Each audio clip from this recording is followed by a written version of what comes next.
Emma Vigeland of TYT spoke to Trump supporters outside of a rally about the NFL protests, and the results were quite interesting. Trump has been pretty vocal about being against the NFL players kneeling during the national anthem to protest police brutality. What are your thoughts on that? It's absolutely outrageous. They have no right protesting there whatsoever. Go on out amongst your life. Don't subject us to your protests. We love America. We love black people. Knock it off. What would you say to them saying, well, we're subjected to disproportionate police brutality? Say again now? You said, don't subject us to your protests. They would say, well, we're subjected to disproportionate police brutality. Well, when 13% of the population, and by the time you divide it down, really 3% of the population commit only over 50% of the murders in the United States. I'm sorry. Private employees do not enjoy free speech rights during the time of employment. So these football players, I fully support their right to protest on their own time, on their own dime. But while they're being paid to entertain the masses, they need to do what their bosses tell them to do. Instead of kneeling for a game, let them go to the streets of Chicago, where there's hundreds of people that are killed by gangbangers every week. But the media doesn't address the mass killings in Chicago with the strictest gun laws in the nation. So if these guys were kneeling about police officers being killed, or killing innocent black men, is according to CNN and all that, let them go to Chicago and see where the murder is at. These gentlemen are doing a job. I work a job. When I'm on my job, I'm supposed to go along with what my boss says and what in accordance to the rules of the rules that they set forth. And when I'm on somebody else's time, I shouldn't be protesting and using that as a platform to protest something of my own personal belief or feelings. I think they should play the sport that they're paid to do, is what I think. That's about all I got to say about that. They got the right to protest just like anybody does, but I think they're there for a sport. We want to watch them play football. We don't want to see their dispute. They've got plenty of other avenues that they can do that. Without respecting our law enforcement, this is Baghdad without police. If we don't have the police force here in America that we have, this is Baghdad. This is Iraq. This is pandemonium.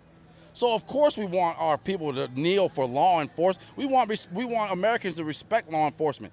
These guys come out and put their life on the line every day for people they don't even know. But what do you think about the fact that, if you're black, you're 3 to 4 times more likely to be shot and killed by police unarmed than a white person? Says who? Statistics. Says the media.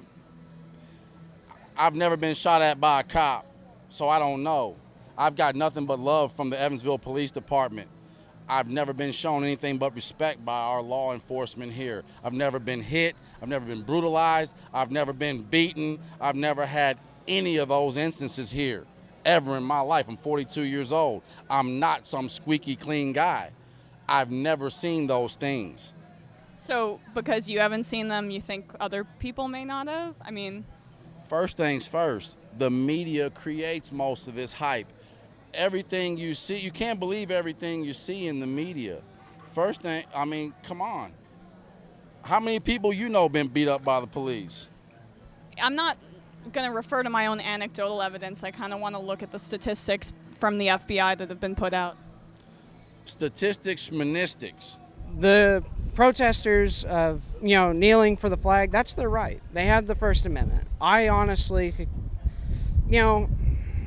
I don't really have much of a position because I don't think they're honestly disrespecting veterans. We got these vets over there, or these Army over there in Afghanistan. The only thing they enjoy is football. Watching their football games. How do you think they feel when the NFL players are kneeling, when they're over there sacrificing their lives? Well, what would you say to some of the veterans who have said that, we're fighting to protect the First Amendment, and the First Amendment is the right to protest? Well, that's fine. Yeah, protest. I think that's great because I think you should be able to protest. But I also think you should do it respectfully. Protest respectfully. I think it's a silly thing for the millionaires that play football to do. They should find a better way to make their voice known than to do something that I think doesn't serve well in the face of the heroes that serve in our military.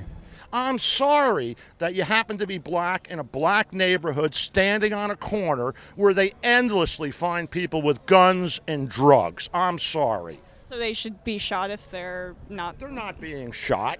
They are, but on a disproportionate rate. No, 3 times. I don't believe that at all when you look at it. Okay, we're asking our police officers to walk up to people that 3% of our population is doing over 50% of the murders in the United States. If I was a coach, if they wanted to kneel, I would say, okay, sit on the bench. If you don't want to stand, and sit. Or else, there's plenty of other guys out there that would like to play in your place. And that's just how I feel. So, what would you say when they said, well, we're fighting for something greater, which is, racial equality and police brutality being addressed? What police brutality? These guys are out there making millions of dollars. How are they hurting? Are they hurting? No, they're not hurting. These guys are just doing it for the prestige. They don't even know why they're doing it, most of them. One guy started it, and now it's just a snowball effect, and that's all it is.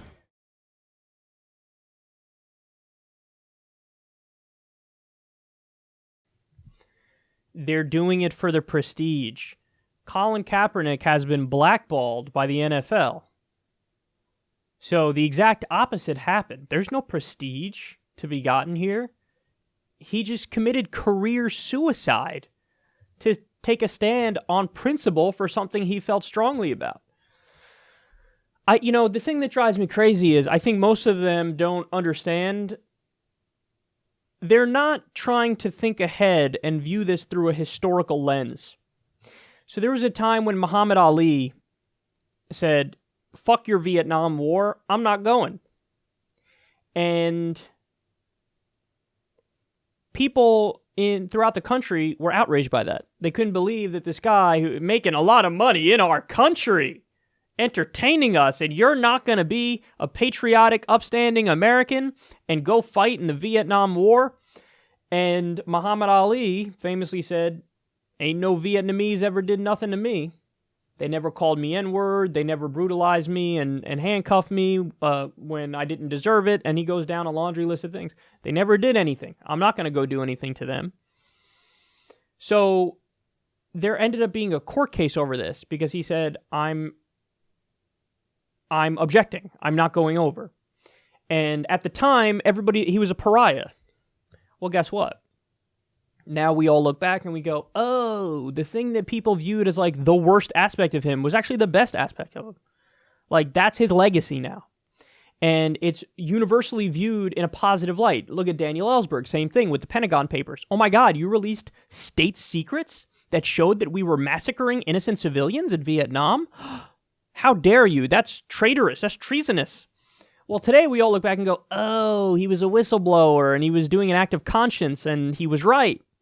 Well, with Colin Kaepernick, for him to, there's been so many high-profile stories of unarmed people being murdered by police, and then he kneels to try to bring attention to that and say something needs to be done.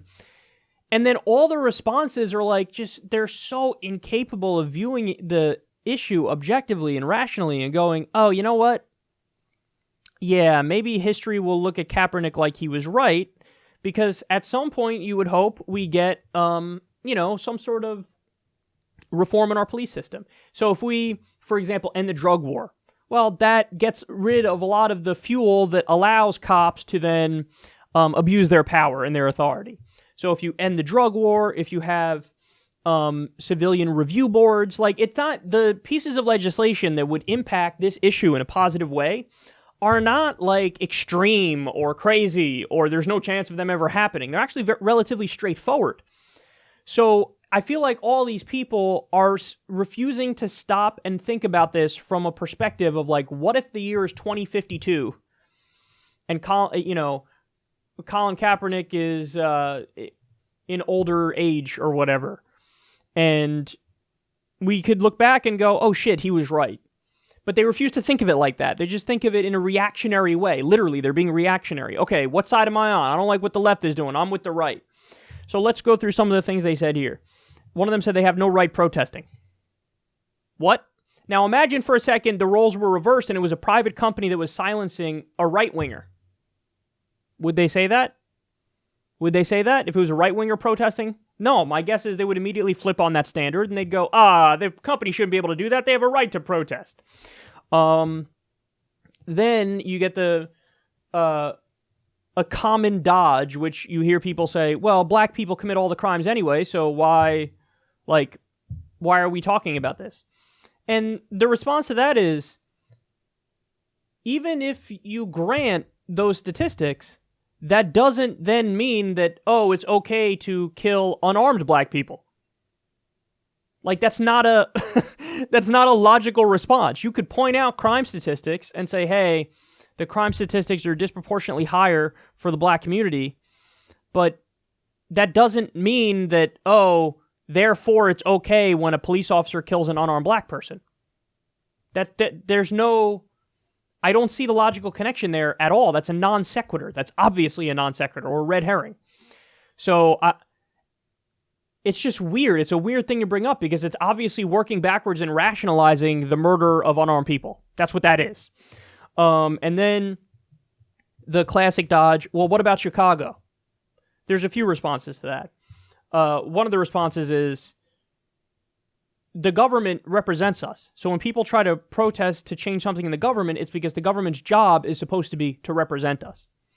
The gang violence in Chicago, doesn't matter how much protesting you do to try to stop gang violence, you would have to get rid of the roots that cause those gangs to stop that gang violence. So in other words, you would have to end the drug war in order to reduce the violence in Chicago. That's what you would have to do. Also give people better educational opportunities, better job opportunities. That would decrease the violence in Chicago. Now, who's pushing for those kinds of reforms to end the drug war, make our education system better, have better jobs? That would be the left. So they yell at the left for not wanting to address the problem in Chicago, but the left is trying to address the problem in Chicago by ending the drug war, having better educational opportunities and better job opportunities. So we're already doing the thing that they say we're not doing. But then furthermore, like I pointed out, the reason why people try to protest to get the government to do something is because the government is supposed to be responsive to us. The fucking drug gangs in Chicago are not going to give a shit if somebody's doing a peaceful protest at a football game somewhere. They don't care. So it's a weird diversion from the conversation at hand. And then on top of all of that, Colin Kaepernick has done a tremendous amount for black youths to try to keep them out of trouble and keep them from going down the wrong path. He donated like $1 million of his own money or something like that to try to help young people of color. So he's actually doing the thing that they say he's not doing. And then finally, you get the classic, well, why don't you protest more respectfully, or why don't you find a better way? Listen, every time that there's a riot and there's violence, people say, oh my God, how can you be doing violence? That's so fucked up and immoral. Why don't you peacefully protest? But then you see the trick that's being played here. Then when they peacefully protest, they go, why are you doing that? You should find a more respectful way to peacefully protest. So then they'll never be satisfied. It's almost like they want you to sit down and shut up and not try to change anything about the way policing happens in this country. And that's really what it is. They want you to sit down, shut up, and take it. So just don't believe them when they say, why is there a violent riot? You should peacefully protest. Because as soon as people peacefully protest, which is exactly what Colin Kaepernick is doing, they're outraged about that too. So maybe you're just anti-free speech snowflakes. Maybe that's what this is. And also, just be honest. Just say up front, I would respect people more if they just say, I don't agree with him on the issue. Just say that, and then I'll understand your position more. But they don't. So if somebody said, hey, listen, yes, cops are murdering unarmed people, but I just don't think that's as big of an issue as it's made out to be. Okay, at least you're being honest. Then I can respect that. Fine. But they don't do that. They always have these weird, weaselly arguments where they try to tap dance around what they're really saying, and it's fucking annoying and obnoxious. But history will judge, and history will be clear that Colin Kaepernick got a raw deal for doing something, taking an act that was an act of conscience. And he really cares about this issue, and he wants to stop this issue. He's tired of seeing unarmed people of color being gunned down. And that's certainly a fair position to take. There are basic reforms that can address that. But instead of having that conversation, the conversation we now have is you hate the troops and you hate the flag, which is totally untrue, and it's nothing but a smear.